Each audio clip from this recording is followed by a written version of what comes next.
Rattlesnake curled up on a rock. Most people hear that sound and instinctively move away from it. But on this month's episode of Outside Science Inside Parks, we follow a team of NPS biologists in Great Basin National Park who spend a lot of time up close and personal with these cool animals.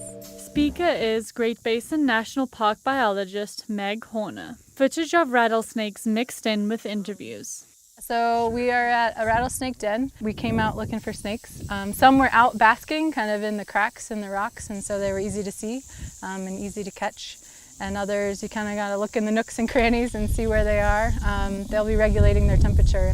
And I think rattlesnakes play an important role in an ecosystem in that they control rodent populations, and that can kind of help to curtail disease. Speaker is Great Basin National Park biologist Bryan Hamilton.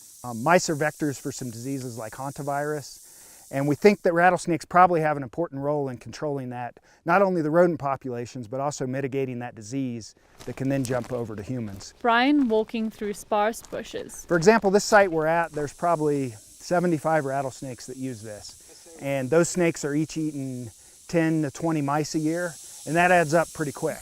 Meg putting a snake in a bag using long tongues. We'll go out, usually in the springtime, to their den sites because they're kind of contracted and everybody comes back to this one spot. So they're kind of easier to catch and easier to find. Cooler for snakes reads, venomous snake, do not open. So what I do, it's called a capture, mark, recapture study.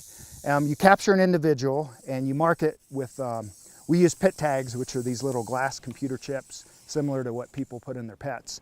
Bryan uses an injection to insert tag under snake's scales.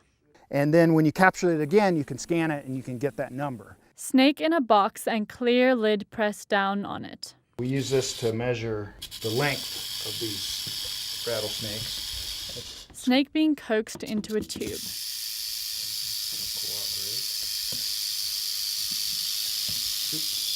They sort of think they're getting away when they go in the tube, so it sort of plays on their psychology a little bit. Now we've got a snake safely restrained, and scan for that pit tag. And that's his number. Snake halfway in tube and Bryan holding it. A snake this big is almost certainly a male.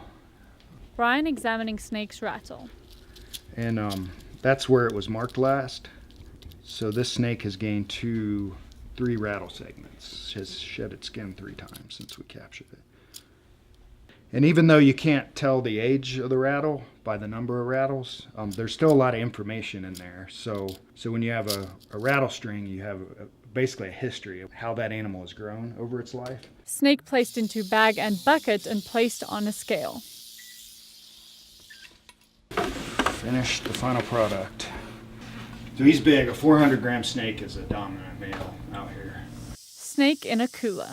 But one of the more interesting things we found is that over the 19 years of my study, the snakes are coming out on average about a day earlier every year. Snake being placed on a rock. But over the last 20 years, our snakes are out almost a month earlier than they were out 20 years ago.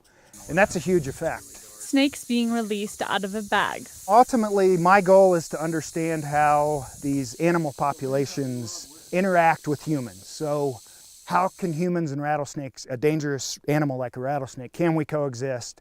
And are there effects on humans? Are there effects on the rattlesnakes? And that's kind of been my privilege to be able to do that kind of work. They're pretty amazing, huh? So join us next month for another episode of Outside Science Inside Parks.